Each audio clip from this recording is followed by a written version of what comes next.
Victory starts in our mind.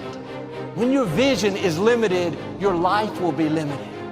It's amazing what happens when you enlarge your vision, when you believe big, when you pray bold prayers, when you dream great dreams. Too often, because of disappointments, delays, things that haven't worked out, we've watered down our dreams. We've lowered our expectations. We're not stretching, believing for great things, believing to get well. Are you putting limits on what God wants to do in your life?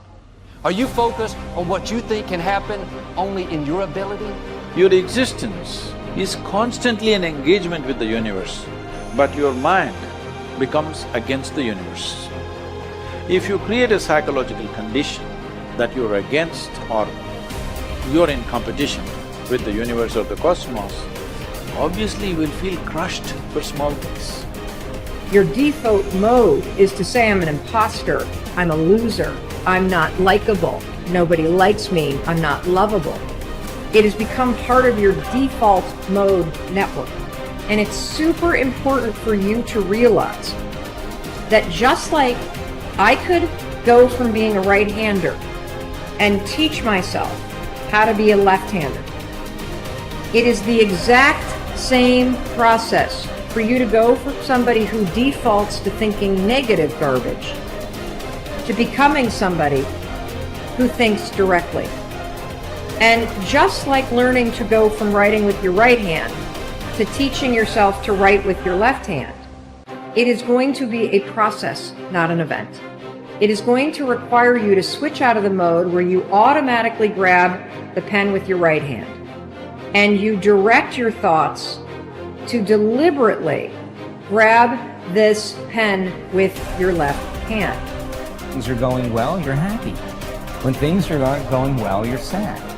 But when you learn how to self-regulate and create more coherence in your brain and heart, then you're no longer dependent on your outer world controlling your mood. When you're inspired by something or someone in your life, you feel the magic. Now's the time to be the magic. What are you going to do? Are you going to let the masters inspire you to feel it, or are you going to strive to be a master? It's your choice. The magic is waiting, not only for you just to feel it, but to be it. Nobody can take this away. The first step is getting completely and brutally honest enough to say, I am tired of myself. When you say I'm sick and tired of being sick and tired, that's the facilitator of change. That's when you're ready to say these words, no more excuses. No more excuses. You know that you have an image of yourself inside. When you stand in front of a mirror, you see a reflection of the physical you. But that's not the real you. You have a picture of yourself in your mind. You know, Dr. Maxwell Maltz wrote a book back around 1960. It was called Self-Image Psychology, Psycho-Cybernetics. It's a phenomenal book. He said it was the greatest discovery of his generation. He was a cosmetic or reconstructive surgeon, and he found he would do work on people. He might have done a nose job or removed a terrible scar. And he noticed that when he did that, there was a phenomenal change in their personality. But he noticed with others, he would make a phenomenal physical change and there was no change in their personality. And that led him to postulate that we have two images. We have the one that's coming back from the mirror, but we've got an inner image. And that inner self-image is literally controlling our life. You will find people that have very poor self-image or low self-esteem. They won't look you straight in the eye. They're afraid to shake hands with you. They're very shy and withdrawn. They go through life hiding from life. They don't like themselves. They don't know themselves. Do you know when a person improves their self-image, they change their entire life? Their income changes, their relationship changes, their health changes. And do you know how you do that? Start studying you. Start to find out more about you. There's something phenomenal about you. Do you know, when I began to study this material 57 years ago, I had very poor self-image. I had low self-esteem. I took dumb jobs. I never earned any money. I never had fun. I had poor relationships. And as I started to study real solid information, everything in my life started to improve. I've got friends all over the world here. I earn millions of dollars. I'm in my 80s and I get as much energy as a person in their 30s. You see, when you start to understand really who you are, you're God's highest form of creation. There's things about you that just about blow your mind as you start to study and really understand them. You'll walk a little taller. You'll stand a little straighter. And you know something? You'll enjoy a whole lot more of life. The moment you think you're the most important person in every room that you're in, the moment that your ego screams more loudly than your hunger to grow and represent mastery is the beginning of your descent into obsolescence and irrelevance. You are only as good as your last performance. I remember reading about one of the icons from Hollywood, and he said it. He said, I'm only as good as my last picture. It's so easy to sort of hang your hat on something you did a year ago or 5 years ago or 10 years ago. Maybe, you know, the great musicians, they all have that in common. It's not like, oh, I did this album 40 years ago and I'm sort of still dining out on that great masterpiece. The great ones, the people of great influence, the people of great creativity, they understand that you're only as great as your last performance. The elite athletes I've mentored, this is how they see it. They say, last year's championship performance is this year's starting point. So look, we all want to be satisfied. We all want to be happy. We all want to wake up every day and go through life feeling a sense of joy.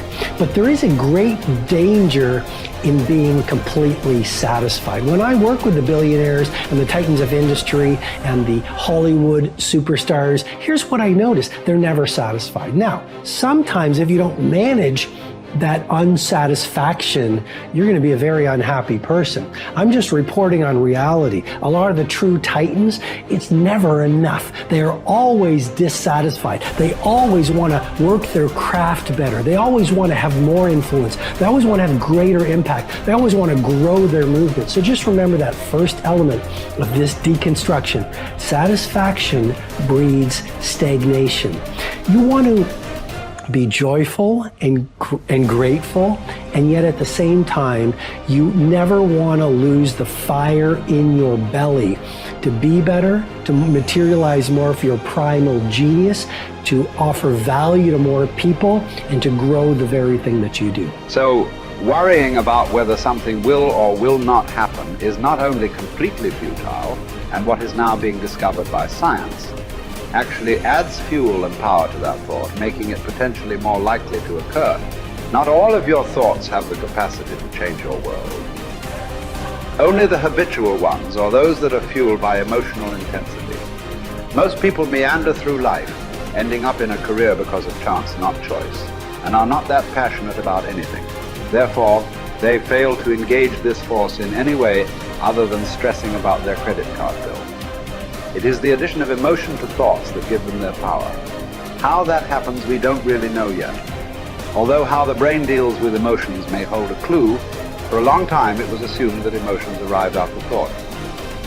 It was believed that when sensory signals reached the brain's translator, the thalamus, they were then interpreted and sent to the correct department. The signal would travel to the thinking bit, the neocortex, and then onto the feeling bit, the limbic system, where it would initiate an appropriate response.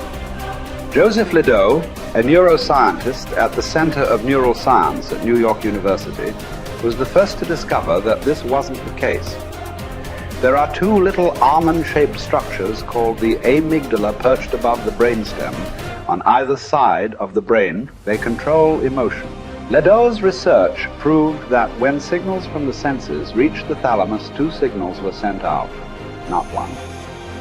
The first traveled across a single synapse to the amygdala, and the second signal was routed to the neocortex for conscious assessment. The result is that the amygdala hijacks thinking and has you springing into action before you are fully aware of what's going on. It is this reflex that will cause you to jump in a river to save a child before your thinking brain has even registered the danger. It's also why an emotional outburst often arrives before the brain's engaged. Unfortunately, This discovery illustrates the fact that emotion has direct and powerful access to the subconscious mind. It triggers action faster than logical thought alone, and therefore may be partly responsible for why emotion is such a potent and essential ingredient in turning thought into reality. The more intensely we feel about an idea or a goal, the more assuredly the idea, buried deep in our subconscious, will direct us along the path to its fulfillment.